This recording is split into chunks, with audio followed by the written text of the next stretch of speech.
Declaro aberta a 124ª reunião extraordinária da Comissão Permanente de Direitos Humanos e Legislação Participativa, Senado Federal, primeira sessão legislativa ordinária, 56ª legislatura. A audiência pública será realizada nos termos do requerimento número 1/2019, de nossa autoria e de outros, debater Previdência, com foco agora na PEC paralela da Previdência, e claro que também essa lei complementar, que segundo eles querem votar rapidamente, também não entendi por que com tanta rapidez, né? Que é derivada daquele assunto da periculosidade, já que nós conseguimos retirar, depois de muita peleia, aquela expressão que proibia a aposentadoria em área periculosa. E tudo isso hoje nós vamos poder debater aqui com o tempo necessário. Eu cheguei agora, porque o avião atrasou, infelizmente, atrasou 1 hora, porque eu queria falar no plenário ainda, 2 horas, depois vim para cá. Mas vim direto para cá pela importância do tema, naturalmente. Essa audiência pública será realizada em termos interativos, com a possibilidade de participação popular. As pessoas que têm interesse em participar com comentários, perguntas, pode fazê-lo por meio do portal E-Cidadania, link www.senado.leg.br, E-Cidadania, e do Alô Senado através do número 0800 61 22 11. Queria agradecer que recebi aqui do Milton Moreira, da Paraíba, esses Sementes da Transformação, Soledade Paraíba, e recebi o chapeuzinho aqui ainda, que vai ficar, como eu estou sem carro, vai ficar no meu chaveiro guardado. Quando eu tiver carro, eu boto para lá. Obrigado, viu? Fica aqui, pede para mim depois levar para o gabinete, né? Para deixar aqui, viu? Vamos de imediato aí, agradeço o Luizinho, que me deu o livro Sindicalismo sob Ataque, que ele quer lançar na próxima oportunidade, aqui mesmo na comissão, provavelmente na quinta, naquele horário da 8h30 da manhã, Sindicalismo sobre Ataque, um bom debate. Quem leu o livro gostou, viu? Eu não li ainda porque eu recebi hoje, mas eu sei que você já... Ah, bom, viu? Já ficou legal. Então, de imediato, vamos lá. Henrique Nogueira de Sá Iarpe, professor, doutor da Universidade Estadual de Campinas, Unicamp, e doutor em matemática, que tem nos ajudado muito nesse debate para acabar com a farsa do tal de déficit da Previdência.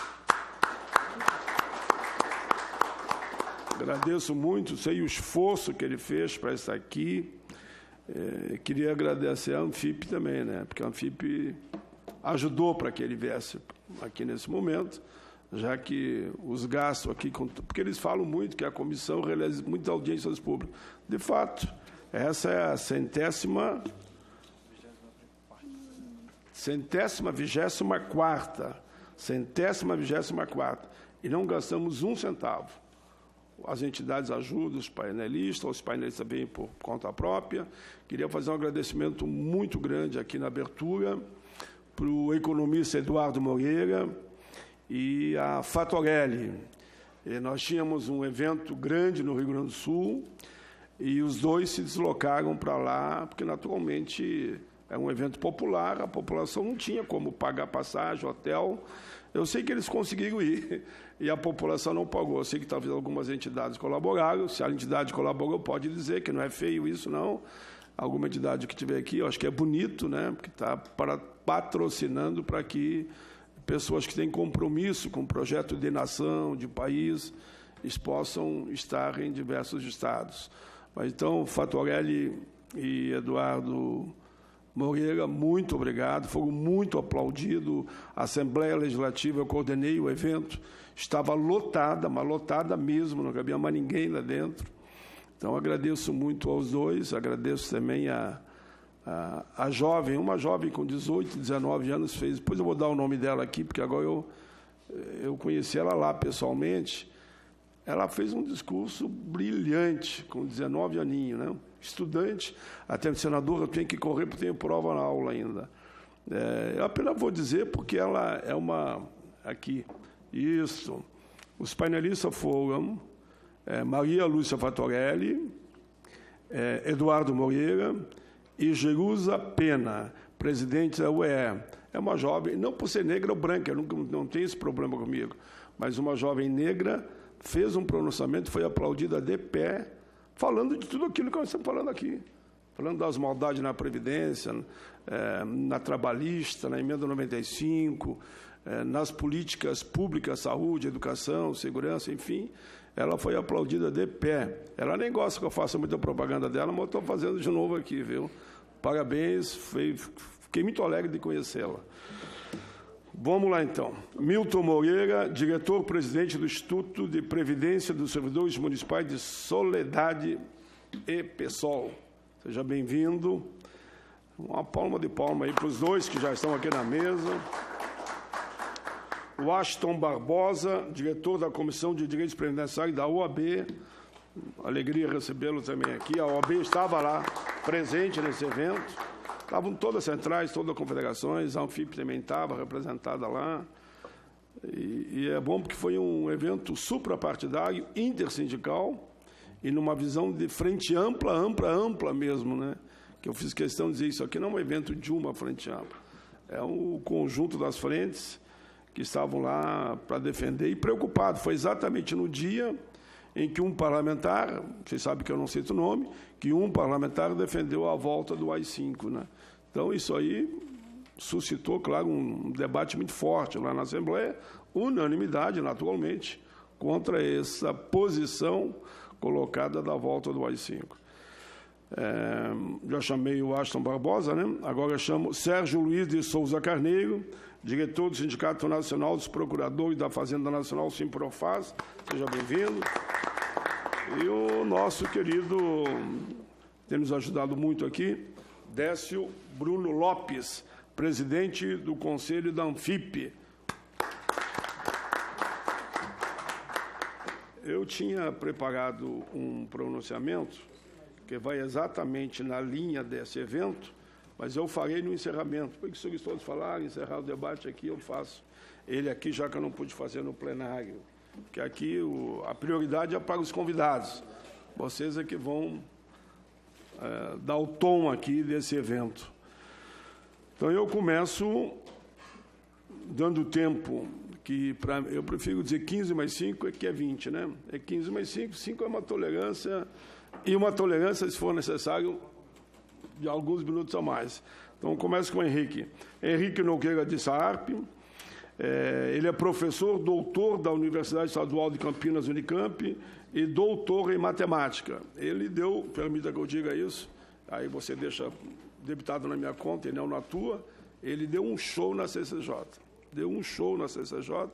Foi tão importante tudo que ele falou lá, e agora nós vamos repetir aqui, ele pode até ampliar, claro, ele tem democraticamente o direito de falar o que achar mais adequado, que nós insistimos muito para que ele voltasse hoje aqui na comissão, porque agora a PEC paralela vai votar logo ali, né? E os argumentos que eles usaram para o número 6, eles vão usar os mesmos na 133. E por isso esse debate. A palavra é tua. Posso utilizar o telão? Certo. Então, muito boa tarde a todos. Senhor senador Paulo Paim, demais integrantes da comissão, boa tarde, integrantes da mesa. Lamento a ausência de representantes da Secretaria de Previdência para realizar contraditório, né?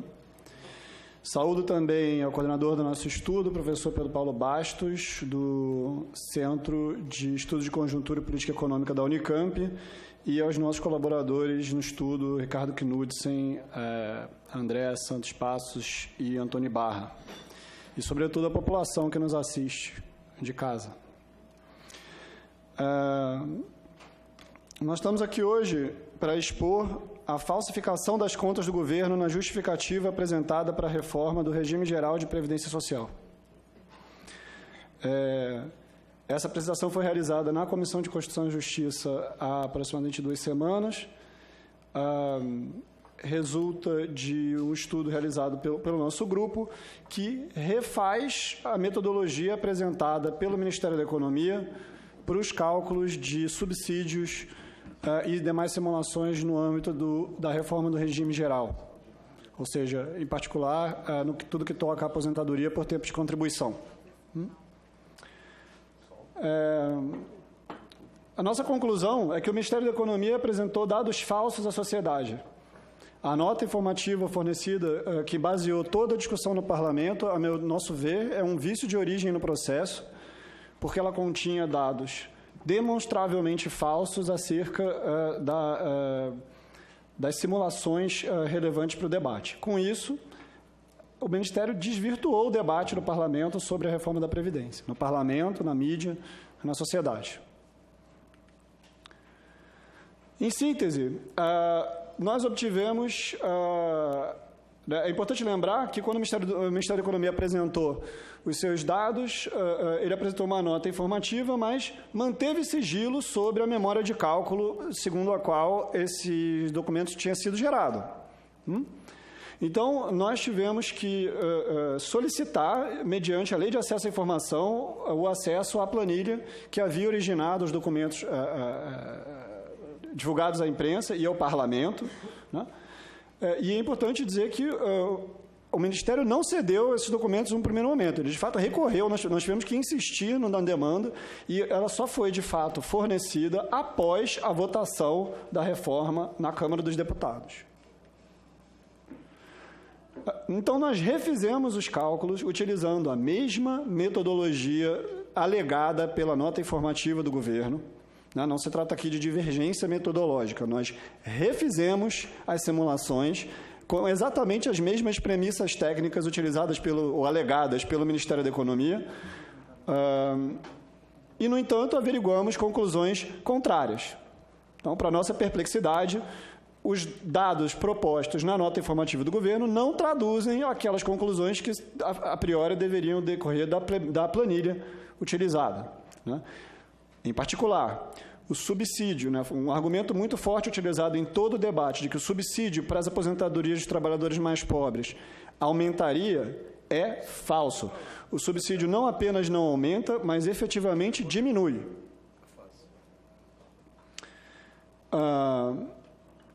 Por fim, entre os elementos de síntese, as aposentadorias por tempo de contribuição, né, as ATCs, de fato, geram um superávit para o regime geral. De fato, elas têm um impacto positivo na redução da desigualdade. Elas têm um efeito distributivo dentro do sistema. E esse resultado se verifica, inclusive, considerando as pensões por morte, uma objeção fraca que já havia sido apresentada publicamente pelo governo. É importante a sociedade conhecer como é que o processo de quebra do sigilo se deu, né? O governo decretou o sigilo assim que anunciou a sua nota informativa e a sua proposta de projeto de lei, de emenda constitucional. Sob pressão de alguns órgãos de imprensa e de parlamentares, ele parcialmente liberou o sigilo, mas ainda manteve o sigilo sobre os microcálculos e, sobretudo, sobre a memória de cálculo, ou seja, as fórmulas que foram utilizadas para gerar os gráficos apresentados para a sociedade, né? Essa nota não apresenta a planilha e apenas chega a uma conclusão de que a reforma da Previdência iria ter um efeito distributivo, aumentando subsídios para os pobres, reduzindo privilégios dos assalariados e, a posteriori, aposentados mais ricos. Vamos ver que, do que é que se trata na prática. Todos devem estar familiarizados aqui com esse formato gráfico que foi utilizado pelo governo na sua defesa de proposta. Ele apresenta essas barras grandes que correspondem a 4 arquétipos demográficos, né, de homem casado com a mulher da mesma idade, homem solteiro, homem casado com a mulher mais nova e mulher. No regime atual, enfim, no regime anterior e no contexto da nova Previdência. Essa figurinha aqui, em particular, é aquela que alude ao teto, né? A renda média dos assalariados do teto é de 11.700, aproximadamente, e esses seriam os privilegiados, e a reforma estaria aí para reduzir esses privilégios, né? No entanto, a planilha que nós conseguimos... E, repito, mantida em sigilo, sem nenhuma justificativa, é esta aqui, né? Esse documento, nós tivemos acesso integral à planilha, tem várias irregularidades. Ela tem várias dissonâncias com o documento originalmente, com o teor do documento político oferecido. Se não, vejamos. Vamos primeiro verificar que essa planilha, de fato, descreve a memória de cálculo do mesmo documento. E é fácil, porque com 6 dígitos de precisão, os valores de subsídio encontrados nessa planilha são aqueles encontrados nos gráficos da nota informativa. Então, não resta dúvida de que essa foi a planilha utilizada pelo governo. Aliás, oferecida a nós por eles após muita insistência, né? Mas não resta dúvida de que essa é a planilha que embasou estes gráficos. A pergunta é, será que, matematicamente, as premissas alegadas pelo governo correspondem às fórmulas que estão implementadas nessa planilha? E a resposta é não, categoricamente não. Bom, todos aqui sabem, a Previdência Social tem 2 grandes regimes, além de alguns regimes especiais. E lembrando que o escopo do nosso trabalho é apenas sobre o regime geral. Então, não se trata aqui de discutir o regime próprio, que é característico do setor público. Nosso estudo versa apenas sobre a aposentadoria por tempo de contribuição no âmbito do setor privado. O conceito-chave, e não vou dar uma aula extensa sobre isso, mas o conceito-chave é o de justiça atuarial. Justiça atuarial pode ser entendida como um equilíbrio entre o futuro e o passado. Né? Durante a vida laboral, se acumulam contribuições que, trazidas a valor presente, são comparadas com o valor esperado, com o tamanho do fundo que seria necessário para prover a aposentadoria correspondente. A esses valores chamam-se valor presente das contribuições e valor presente da aposentadoria. Quando o valor presente das contribuições é menor do que o valor das aposentadorias, a gente diz que o sistema incorre déficit, ou seja, ele vai pagar mais do que recebeu deste contribuinte, naturalmente com o empregador, etc. No caso contrário, fala-se de superávit. E no caso hipotético ideal em que eles coincidem, o conceito relevante é o de justiça atuarial. Ocorre a justiça atuarial. Né? A discussão, então, é se, no âmbito da aposentadoria por tempo de contribuição, o benefício é deficitário ou superavitário, segundo essa definição. Podemos... Quais foram as principais manipulações? Eu destaco principais porque elas foram muito mais do que 6. Essas são apenas as mais gritantes. Bom, existem 2 maneiras de falsear a conclusão acerca da aposentadoria. Ou superestimando o valor futuro das aposentadorias ou subestimando o valor das contribuições. E estes 2 tipos de irregularidade ocorrem entre a planilha e a nota informativa. Em resumo, o governo superestima o valor das aposentadorias porque ele alega calcular uma aposentadoria por tempo, mas ele calcula uma aposentadoria por idade. Ou seja, ele omite mais de década, em certos casos, omite década das contribuições oferecidas. Ele alega simular uma aposentadoria por tempo, mas aquilo que consta da planilha é uma aposentadoria por idade. Segundo, ele toma como salário de referência a última aposentadoria, que se sabe, em geral, é o maior dos salários, ao invés da média dos 80%, que é a regra, o que diz a lei. Né? Então, com isso, ele superestima o valor futuro das aposentadorias. Terceiro, ele subestima as contribuições tanto do empregado quanto do empregador no âmbito da discussão do teto. Né? Quarto e quinto, a gente agrupou, mantendo a mesma numeração do estudo. No âmbito do piso, ele também subestima o valor na ATC. Por quê? Porque no regime atual não existe requisito de idade mínima. Então, ao impor a idade mínima, o cálculo do subsídio precisa levar em conta o tempo adicional de trabalho em que o trabalhador incorre. Né? Mas, além disso, o governo também simula um tempo de contribuição otimista ao invés do mínimo ou do médio. Né? Então, existem problemas em praticamente todos os parâmetros oferecidos.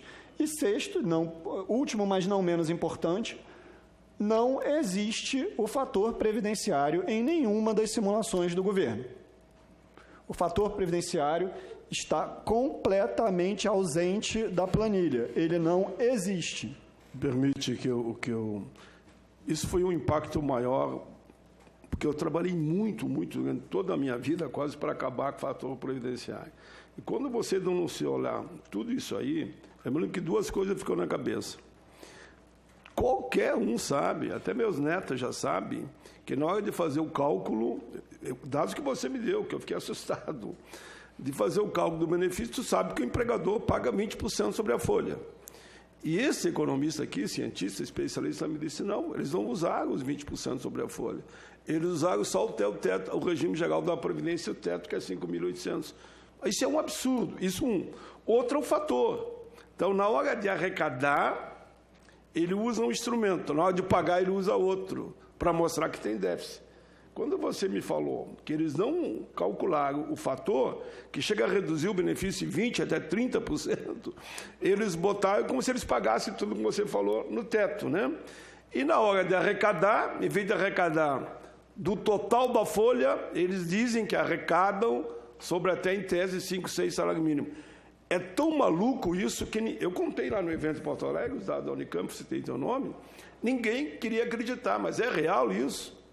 Só isso é motivo de nós ir, no fim dessa história, na justiça, e eles vão ter que explicar isso. Isso é confisco. É confisco. Posso dar um exemplo? Vou dar o meu exemplo. Eu me aposentei com 59 anos de idade e 39 anos de carteira de trabalho preenchido, sempre com altos salários. Quando me aposentei, eu ganhava R$18.000 por mês. Qual foi a minha aposentadoria pelo regime geral? Antes da mudança da Dilma, pelo fator previdenciário, R$3.000, que é o que eu ganho hoje. R$3.000, e não 5.700. Perdeu quanto? Perdi 2.700. 2.700. E olha, e não é um fator previdenciário qualquer. Quase 60 anos de idade, 59, certo? E 39 de contribuições com salários altos. Eu era funcionário de carreira do Banco do Brasil. E saí antes, né? Não estou na Previ, eu estou fora da Previ.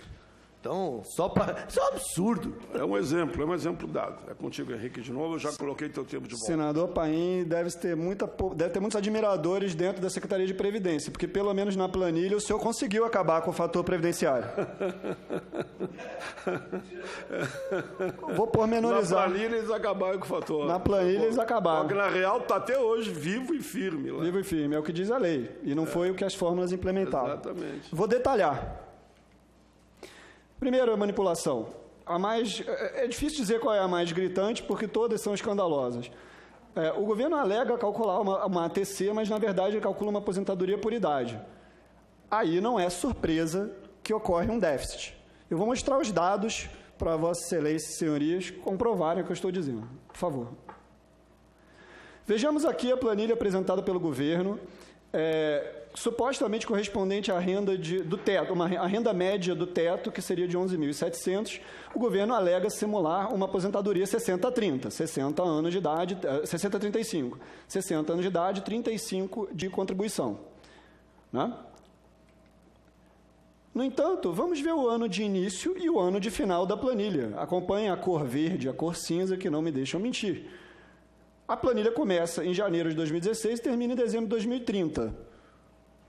Não é preciso um doutorado em matemática para saber que se passaram 25 anos, e não 35. A planilha do governo deixa de computar 10 anos de contribuição. Aí não é surpresa que fica deficitário. Quem está assistindo de casa, ou mesmo o público que está aqui, pode estar perplexo, perguntando onde é que está a pegadinha. A pegadinha é a proposta de emenda condicional. A pegadinha foi a nota informativa. E apareceu, agora está claro porque o governo não quis revelar a planilha. Então, no âmbito da ATC, embora ele alegue calcular 35 anos, ele só soma 25 anos de contribuição. Isso também é verdade no caso das mulheres, tá? A mesma distorção ocorre, o governo alega calcular 55-30, perdão. Deixa eu controlar, por gentileza. O governo alega calcular 55-30, mas a gente observa que entre o início e o fim das contribuições simuladas, passaram-se 25 anos, ou seja, foram omitidos 5 anos de contribuição. Não existe nenhuma justificativa para isso apresentada. Não é uma divergência metodológica. Simplesmente a soma não se dá pelo intervalo devido. Segunda manipulação. Ao calcular a aposentadoria por idade no lugar da ATC, o que em si mesmo é irregular, o governo adota o último salário estimado. Isso aparece na planilha, ao invés da média dos 80% maiores. Isso, evidentemente, infla o valor da aposentadoria. Ele superestima o salário de benefício.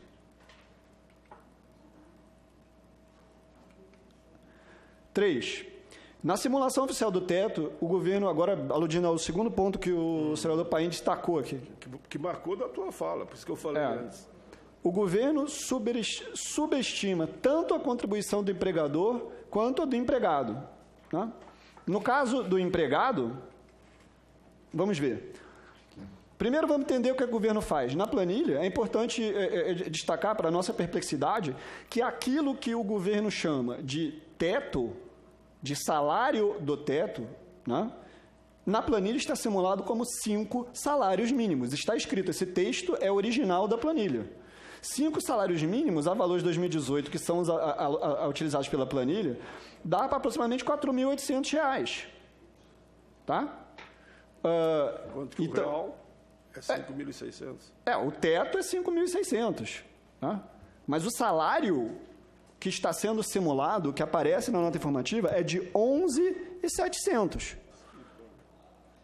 Só que o valor simulado, como o valor relevante para a contribuição, é de 5 salários mínimos. Não existe extensão da imaginação que faça 11.700 corresponder a 5 salários mínimos. Tá? Mas é pior do que isso. Então, bom, no caso do empregado, né, o governo simula 5 salários mínimos em vez de 11% do teto, que é 5.645. Né? Então, aí você tem uma distorção da ordem de uns 20%, 25%. Né? Mas vamos prestar atenção no caso do empregador. Tá? No caso do empregador, a contribuição também é calculada 20% sobre 5 salários mínimos. E todo mundo sabe que a contribuição do empregador é sobre a folha, não sobre o valor do benefício pelo teto. É absolutamente chocante, senador Paulo Paim. Absolutamente chocante. Então, mais da metade do valor correspondente simplesmente desaparecem, porque 5 salários mínimos é menor do que a metade do valor relevante. Certo? Então, o governo subestima tanto a contribuição do empregado quanto a do empregador e, friso, não oferece nenhuma justificativa para isso. Nem antes, nem depois, e nem quando eu perguntei diretamente ao secretário. Quarta manipulação. Agora no âmbito do piso, né? Aquilo ali era uma simulação no âmbito do teto. Né? O governo alega que o subsídio para os mais pobres aumenta, mas hoje os mais pobres, os ganhadores do piso, não precisam esperar a idade mínima de 60 ou 65 para garantir o benefício integral. Né? E é importante lembrar que, mesmo no âmbito do piso, ele corresponde a 20% das ATCs. É uma fração não trivial do total de aposentadorias, esse grupo de que nós estamos falando. Né? Mas mais ainda, como parte do mesmo equívoco, né? O governo também simula um tempo de contribuição excessivamente otimista. Né? O mínimo previsto hoje é de 15, caminhando para a conclusão, senhor presidente. Tá bom. O governo simula 20 anos, que é mais do que o tempo de contribuição médio, de 19, e mais do que o mínimo legal. De onde eles tiraram esse tempo de 20 anos, ninguém sabe. Vamos ver, vamos confirmar, mesmo no âmbito do piso, o tempo de contribuição de 20 anos, novamente, não é uma ATC, é uma aposentadoria por idade. Acontece o mesmo tipo de manipulação. Por fim, é importante explicar para a sociedade que nos assiste o que é o fator previdenciário. O fator previdenciário sumiu da planilha do governo. Do que se trata o fator previdenciário? O fator previdenciário é um redutor do salário de benefício, né, cujo objetivo é penalizar matematicamente as aposentadorias por tempo anteriores à idade. Né? Acontece que essa redução, né, muita gente pensa que a aposentadoria por tempo é um privilégio. Acontece que, com a incidência do fator, o benefício é reduzido muito mais do que o que se ganharia, em tese, por aposentar-se mais cedo. A fórmula do fator previdenciário faz com que isso seja inevitável. A redução do benefício é muito maior do que a antecipação, do que a soma dos salários de benefício devidos à antecipação. Né? O fator previdenciário, então, é um número que varia, enfim, é uma constante, mas ele varia, ele é menor do que 1, ele é um redutor, sempre que a idade de aposentadoria, como se vê no gráfico, IA, é inferior a 65 anos, ou, enfim, na regra do 86-96, quando acontece a validação por idade mais tempo, né?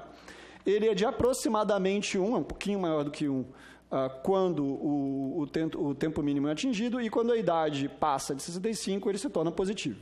Mas, muito importante, aqui é tratado o caso em que as aposentadorias se dão antes da idade, porque é este regime que é chamado de privilégio e que absolutamente não é. Podemos passar? Sim.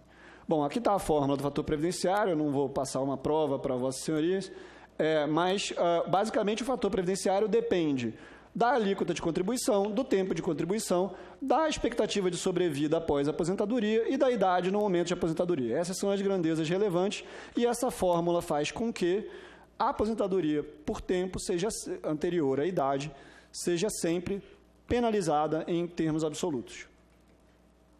Ou seja, quanto mais cedo, né, a idade, quanto mais anterior à idade de aposentadoria, menor é o fator previdenciário e, portanto, menor é o salário de benefício efetivo. Uma outra maneira de pensar é considerar o que seria a expectativa de sobrevida efetiva, né? Ou seja, é como se o trabalhador, ao aceitar a aposentadoria por tempo, concordasse em morrer mais cedo do que a sua demografia vai impor, né? Ele matematicamente é equivalente a receber o benefício pleno, mas concordar em morrer mais cedo. Fica claro que, então, este regime é superavitário para o sistema. Porque aqueles anos que o trabalhador teria vivido a mais, a totalidade dos benefícios é reabsorvida pelo sistema e redistribuída. Ou seja, é isso que está dito aqui. A diferença entre o que o fator previdenciário ponderou sobre o salário de referência, multiplicada pelo tempo de sobrevida, resulta em superávit. É necessariamente superávit. As aposentadorias por tempo anteriores à idade são necessariamente superavitárias para o sistema, comparadas, claro, com a aposentadoria por idade. As perguntas essenciais eu mantive aqui, que eu fiz na CCJ, ao próprio secretário especial de Previdência, Leonardo Rolim, e que ele preferiu não responder. O Ministério não explicou a discrepância entre os parâmetros informados na sua nota informativa e na planilha de memória de cálculo. O Ministério não explicou por que decretou sigilo sobre os dados e sonegou a informação à sociedade, prejudicando o debate no Parlamento. Eu ouso dizer que houve um vício de origem. Os senadores, os deputados, parlamentares, que são a sabedoria da sociedade, né, decidiram a partir de informação viciada, incorreta, sobre as simulações da ATC. O governo não disse se reconhece ou se nega que a ATC é superavitária. Era uma pergunta sim ou não, o secretário preferiu atacar minhas motivações, críticas ad hominem, e não respondeu essa pergunta. Eu acho que é porque ele sabe que eu tenho razão. O impacto fiscal da eliminação da ATC, porque já que ela é superavitária, qual é o impacto fiscal em si mesmo da eliminação dessa ATC? E se ele não ocorre nas simulações agregadas, é porque ele está sendo subsidiado por qual outro grupo demográfico? Né? E, por fim, nós perguntamos o que é que acontece com a contribuição daqueles trabalhadores que contribuírem por menos de 20 anos e que morrem sem se aposentar. Isto, tecnicamente, será um confisco e não foi apresentada uma política de gestão desse capital confiscado dos trabalhadores ao longo da vida. Isso reduz o incentivo a contribuir, né? Isso compromete a estabilidade do sistema no longo prazo, porque o trabalhador que perceba que pode se enquadrar nesse grupo tem um incentivo a deixar de contribuir, né? Então, isso prejudica uma medida deficitária para o sistema no longo prazo. Né?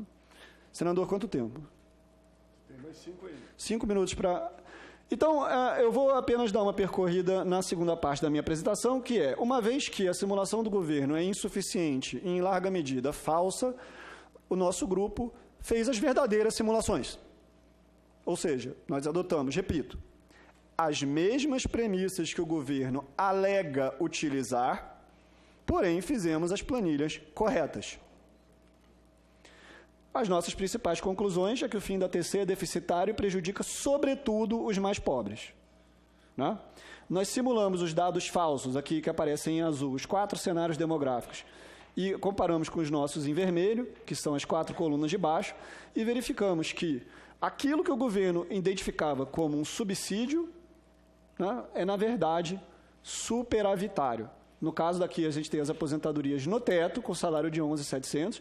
O governo alegava que eles são privilégios, que esses grupos recebem entre 310 e 644 mil reais ao longo na integral do período, como subsídio. E isso não apenas é falso, mas esses benefícios são superavitários para o sistema, da ordem de R$500 mil. Então, em termos líquidos, né, fazendo balanço, o governo erra mais ou menos R$800 mil em certos casos aqui, por indivíduo. Erra a ponto de tornar déficit aquilo que é superávit. Aqui está o nosso gráfico, nós utilizamos o mesmo padrão gráfico do governo, comparando aquilo que ele chama de déficit com aquilo que é a realidade.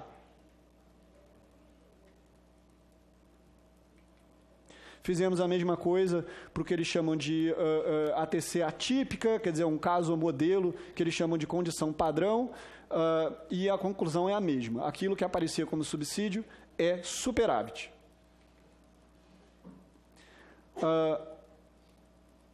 Por fim, no âmbito do piso, né, é verdade que o sistema continua subsidiando o piso, mas o governo alegava que o subsídio aumenta, e isso é falso, categoricamente falso. O subsídio oferecido para as aposentadorias no piso, em média, diminui em todos os cenários simulados. Né? Embaixo está o regime atual, em cima está aquilo que é alegado pelo governo. Perdão? Ele é reduzido em todos os cenários. Tá? Aqui está o gráfico dos subsídios, representando à direita a queda do subsídio. Eu quero destacar alguns grupos que são os mais afetados. Né? Por exemplo, para ter referência, na condição padrão do Ministério da Economia, que é um homem com mulher da mesma idade, a perda é, em média, do piso, dos mais pobres, de R$27 mil. Mas como não deveria ser surpresa a essa altura, na sociedade brasileira, a maior perda é das mulheres pobres. No caso das mulheres pobres, a perda é de R$37 mil. Ou seja, todos os pobres perdem, mas as mulheres perdem mais ainda. Esses cálculos desmentem categoricamente a afirmação do secretário Rogério Marinho de que a reforma aumenta o subsídio para essa faixa. Isso simplesmente não é verdade.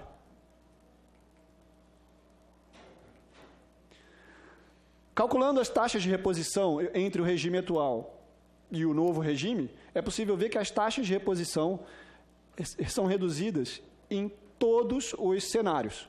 Pegando ali o exemplo do salário mínimo há 15 anos, com desconto, que é o caso mais gritante, no caso atual, a taxa de reposição é 74% e cai para 50%. No caso de mulheres. No caso de homem, era 78%, cai para 50%. As taxas de reposição pioram em todos os cenários simulados, mas nos casos mais gritantes, ela cai a metade. Uma perda brutal de poder aquisitivo, né, desorganização da vida familiar dessas pessoas. Vamos ver mais um pouco sobre esse impacto. Bom, no cenário de 2 salários mínimos acontece a mesma coisa, e em todas as faixas de renda. De acordo com a Pesquisa Nacional por Amostra Domicílio, de 2017, entre os domicílios brasileiros, 21 milhões e 300 mil domicílios recebem a renda de pelo menos um aposentado. Né? Esses domicílios vão ser afetados drasticamente, né? Isso corresponde a 57 milhões de pessoas. É o horizonte de pessoas cuja renda depende total ou parcialmente da Previdência, dos quais 30 milhões entram como dependentes. Aqui está a distribuição de faixa da renda total doméstica que advém da Previdência. Um número que eu quero destacar é que 63% dos domicílios em questão têm a sua renda dependente em mais de 50% da Previdência Social. Então, é razoável esperar um impacto social drástico na vida de milhões de pessoas. Vamos tornar isso mais preciso? Aqui nós simulamos, está disponível no nosso estudo, o aumento da pobreza por ponto percentual de corte na aposentadoria. É possível verificar que a definição de pobreza aqui é renda per capita de meio salário mínimo, então é possível estimar quando um corte vai reduzir uma família abaixo da faixa de meio salário mínimo. né? E para cada ponto percentual nós temos tabelado o impacto que isso vai ter sobre a nossa demografia. Só o primeiro, uma redução de 1% na aposentadoria atual, vai jogar 1.700.000 pessoas na pobreza. A redução do primeiro 1%.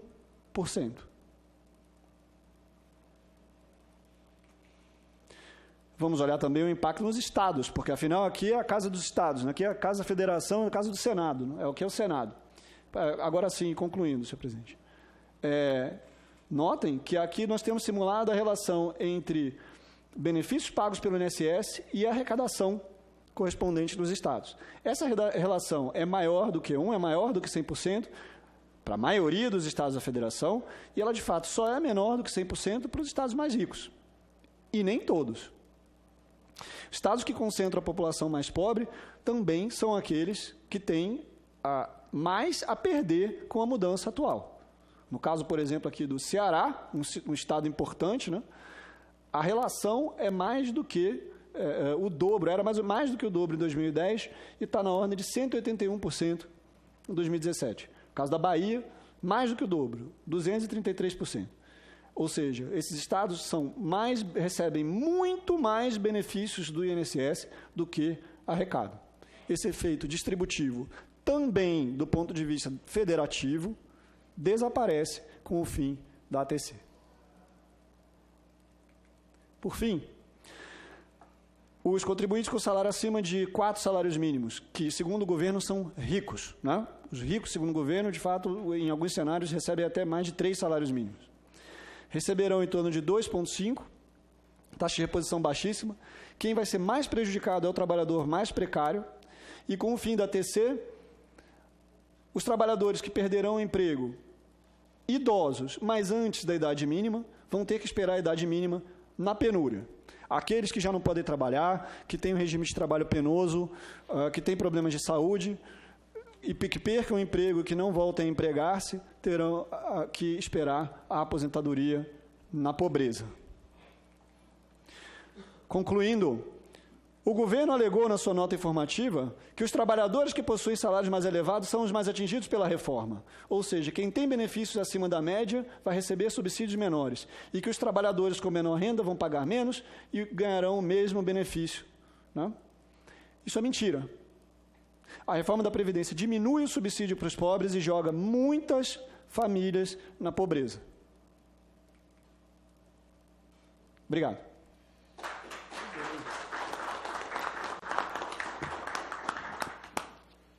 Meus cumprimentos ao professor, doutor da Universidade Estadual de Campinas, Unicamp, e doutor em matemática, o senhor Henrique Nogueira de Sá Iarpe. Meus cumprimentos pelo trabalho.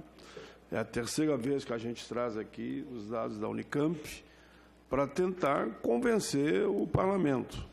Porque a PEC paralela está aí. Se houver boa vontade, já que eles dizem que tudo se resolveria na PEC paralela, é o que eles dizem, né? Então vamos resolver, os dados estão aí. Eu vou tentar, como seria bom se a gente conseguisse uma exposição dos senhores no plenário da Câmara. Sei que é muito difícil, para que todos os senadores assistam e digam qual é o seu ponto de vista.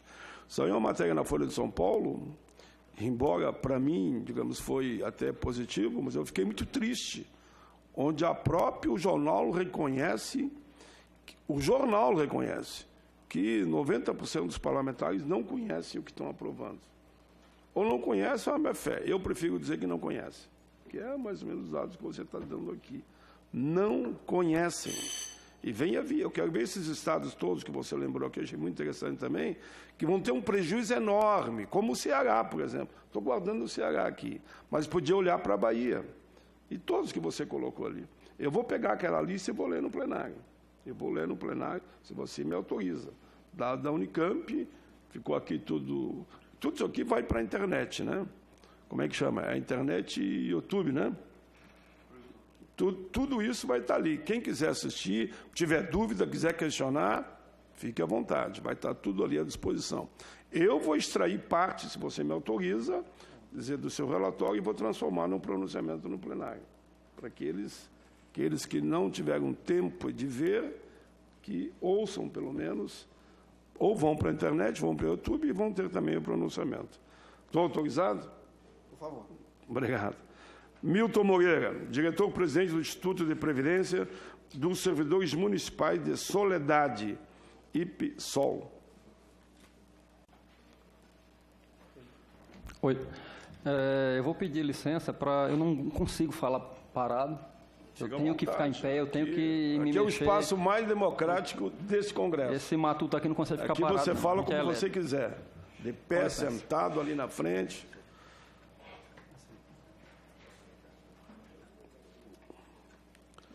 Não digo que não tem outros espaços democráticos, né? Mas igual tudo bem. Mais democrático, não duvido. Boa tarde, senhores, senhoras, senador, colegas.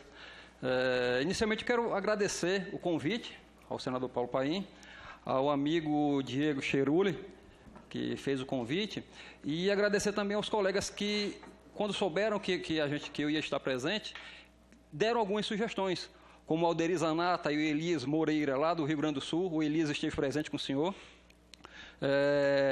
O João Figueiredo, da Abipen, o Eliomar, da Aneprem, o Adilson Ramos, da Associação de Pernambuco de Previdência, o meu amigo Itamar, que é da Associação dos Institutos de Previdência do Ceará, e a gente ficou pensando qual seria a parte mais importante da gente falar aqui com vocês. Na mesma linha, que são tudo colegas seus, o Tiago, inclusive, falou no ato na Assembleia Legislativa, em nome da entidade. Gente muito boa. E a gente ficou pensando as prioridades, porque o tempo aqui é muito curto. A gente tem assunto aqui para a gente tratar por uma semana, por um mês, e não para. Então, a gente tinha que ser rápido, tinha que pensar em alguma coisa muito rápida para trazer, e isso com a realidade de institutos de previdência. O colega Henrique falou pensando no regime geral, mas a minha parte ela é voltada para o Instituto de Previdência. Aqui é a foto lá do nosso Instituto de Previdência, lá na Paraíba, cidade de Soledade, e é muito representativo porque é um dos prédios mais antigos da cidade. Esse prédio funcionou foi fonte de luz, aquele motor gerava energia para a cidade. Esse local também serviu para acumular água nas grandes secas. Vinha um trem na parte de cima, lá atrás passava um trem e a água vinha para cá. Então isso matou a sede e hoje a gente tenta matar a sede de conhecimento lá do município. O senhor apresentou no início um cordel que a gente deixou de presente, eu posso deixar para os demais colegas aqui, e esse cordel foi encaminhado em cada sala de aula do município, chamando a atenção sobre previdência. Não adianta falar de previdência para a nossa idade.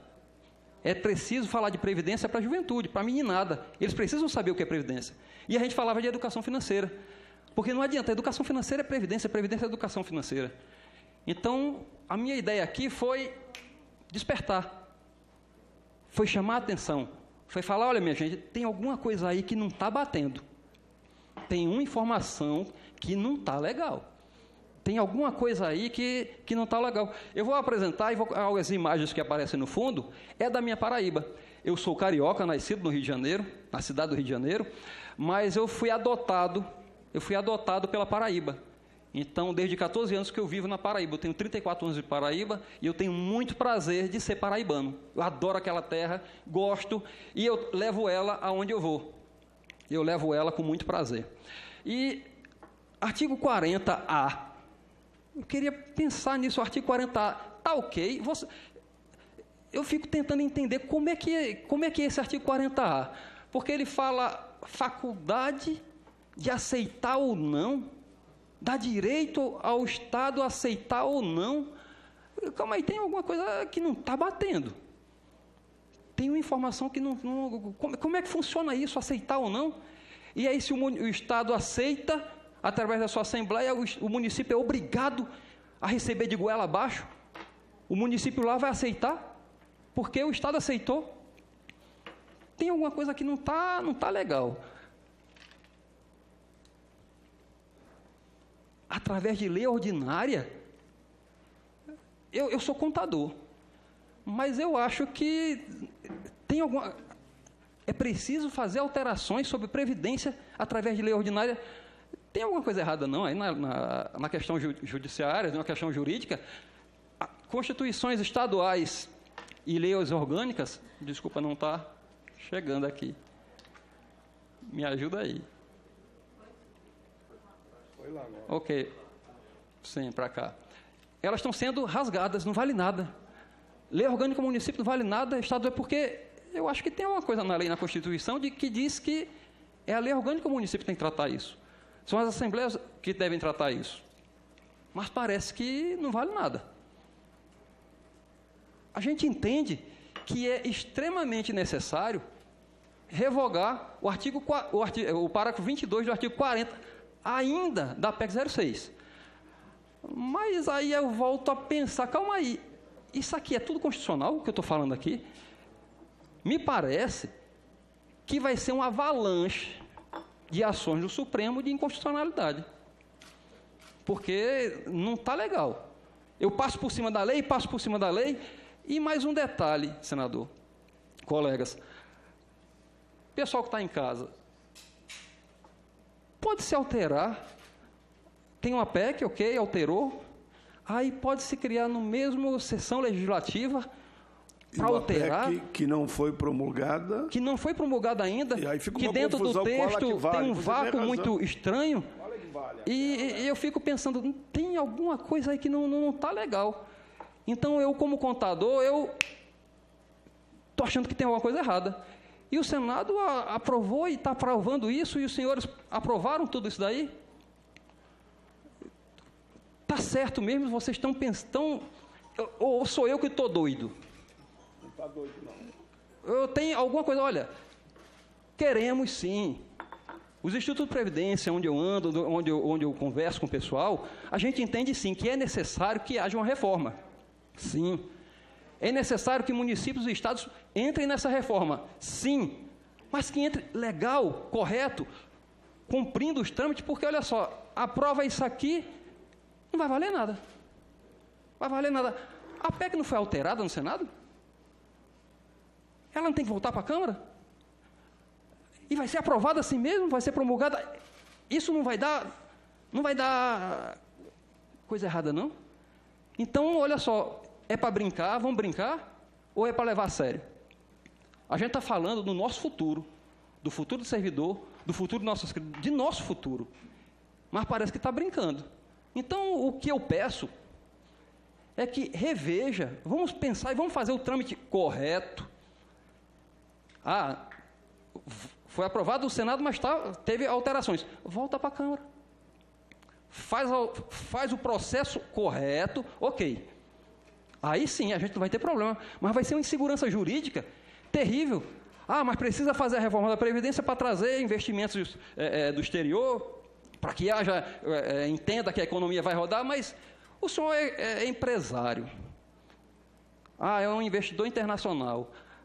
Eu vou colocar meu dinheiro na casa de onde a lei, o Estado Democrático de Direito que diz que não é cumprido, então eu vou colocar meu dinheiro e possivelmente em algum momento vai acontecer alguma coisa errada.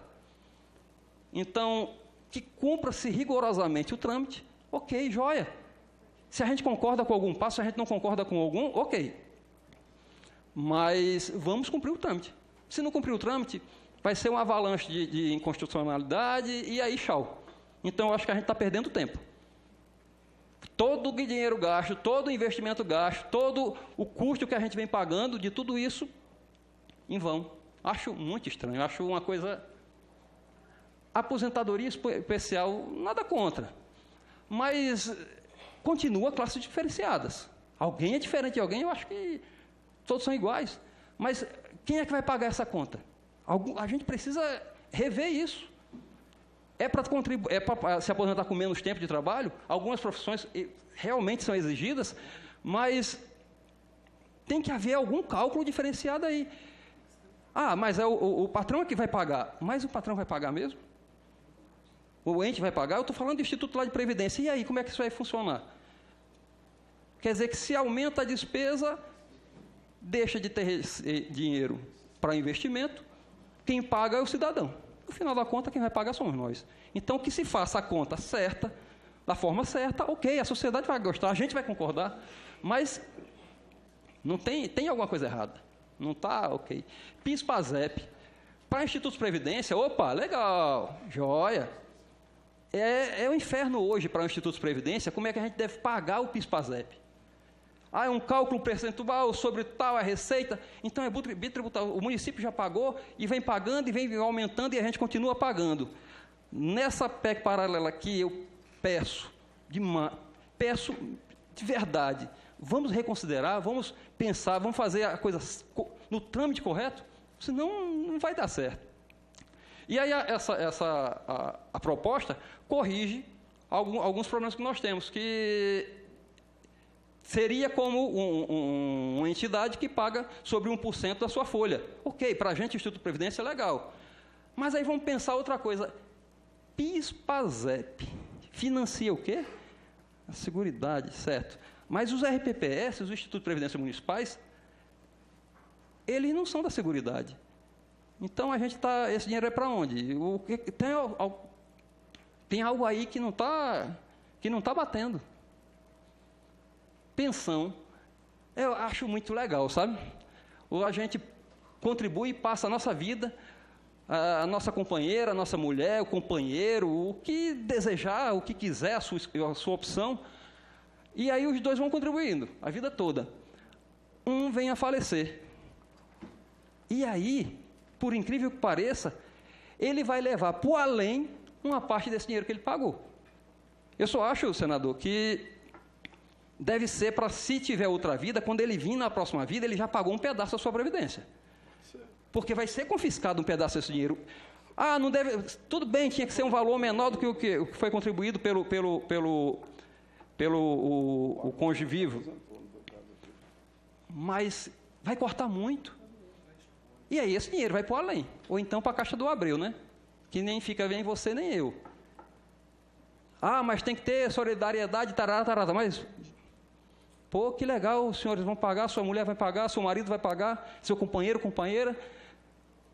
E o dinheiro vai ficar, vai ser confiscado. Ou vai levar para o além. Na próxima vida, quem sabe, ele vai poder se aposentar um pouco mais cedo, né? Porque ele já contribuiu com a vida anterior. Talvez seja isso, né? Agora, que é extremamente necessário é repensar o Pacto Federativo.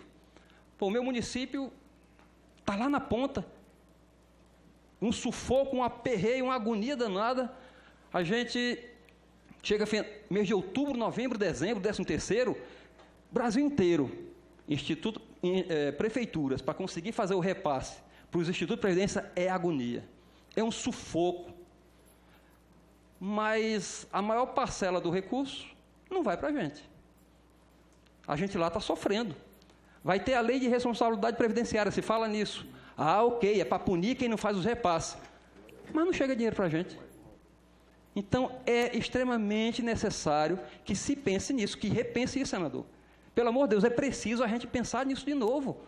Porque do jeito que está, vai feder, vai piorar. E a gente, para ter alguma obra, é preciso que o município tenha CRP. Essa CRP que era judicial, porque não era através de uma portaria, não era uma lei, que tenta-se colocar ela através de lei, mas há quem diga que assim mesmo o que está lá ainda talvez não vai dar certo, ainda vai sofrer processos judiciais. Então a gente tem assim, agoniado. Bem, mas a gente está falando de previdência, sim, mas previdência é pensar novamente. É pensar que o bolo tem que ser dividido de uma forma mais fácil, mais tranquila, porque senão isso não vai dar certo. Os institutos de previdência passam um grande sufoco, uma grande agonia, por falta, senador, de transparência, por falta de participação de seus servidores na gestão. Os servidores acham muito fácil dizer que quebrou, que tem um buraco, mas eles não querem participar do conselho, eles não querem se capacitar. Precisa do Conselho Municipal de Previdência, Controle Fiscal, eles não querem participar da gestão. Então, a gente pede, aproveita esse espaço, para falar, servidores, olhem para seus institutos, olhem para dentro da sua casa, participem da gestão. O FUNPRESP, como é que é a gestão da FUNPRESP? O pessoal participa da gestão? Como é que está essa gestão? Está se acompanhando? Não, mas o pessoal... A participação, a cobrança, a fiscalização, isso é muito vago.